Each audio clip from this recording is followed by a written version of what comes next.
আসসালামু আলাইকুম ওয়া রাহমাতুল্লাহি ওয়া বারাকাতুহু। নবী করিম সাল্লাল্লাহু আলাইহি ওয়াসাল্লাম বলেছেন, তোমাদের ভাই যদি মাজলুম হয় অথবা জালিম হয়, তোমরা তাদেরকে সাহায্য করো।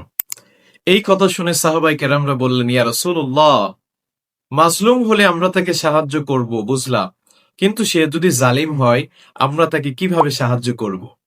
এমন সময় নবী করিম সাল্লাল্লাহু আলাইহি ওয়াসাল্লাম বললেন, জুলুম থেকে বিরত রাখাই এটা তার জন্য সাহায্য হবে।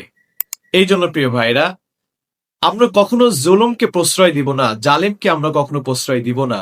জালিমকে জুলুম থেকে বিরত রাখাটাও ইসলামে এটা একটা সবচাইতে বড় একটা ইবাদত। কারণ আমরা মুমিন, আমরা মুসলমান, আমরা মানুষকে অসৎ কাজ থেকে দূরে রাখবো, এটাই আমাদের দায়িত্ব।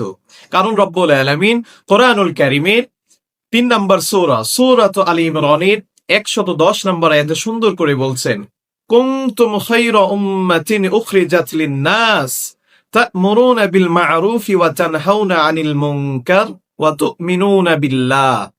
আল্লাহ সুবহানাহু ওয়া তাআলা বলছেন, তোমরাই হলে শ্রেষ্ঠ উম্মাত, সর্বোত্তম উম্মাত। মানব জাতির কল্যাণেই আমি তোমাদেরকে বের করেছি, যাতে করে তোমরা মানুষকে সৎ কাজের আদেশ দিতে পারো, অসৎ কাজ থেকে নিষেধ করতে পারো, অন্যায় বাধা দিতে পারো, আমি আল্লাহর প্রতি ঈমান আনতে পারো। সুবহানাল্লাহি ওয়া বিহামদিহি। এই জন্য এই হাদিসের মূল শিক্ষা হলো, আমরা সবসময় ন্যায়ের পক্ষে থাকবো, ইনসাফের পক্ষে থাকবো, কখনোই জুলুমকে আমরা প্রশ্রয় দিব না, জালিমদের সাহায্যকারী আমরা হব না।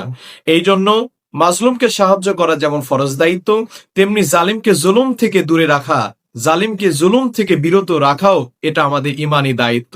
এই জন্য অন্যায় দেখেও নীরব থাকা ইসলামের শিক্ষা নয়। সত্যের পক্ষে কথা বলা এটা একটা ইবাদত। ন্যায় প্রতিষ্ঠা করা সামাজিক দায়িত্ব। জালিমকে থামানো মানে সমাজকে বাঁচানো। এই জন্য আমরা সবসময় জালিমের বিপক্ষে, ইনসাফের পক্ষে, মাজলুমের পক্ষে যেন থাকতে পারি। আল্লাহ যেন আমাদেরকে সেই তৌফিক দান করেন। সকলে পড়ি আমিন।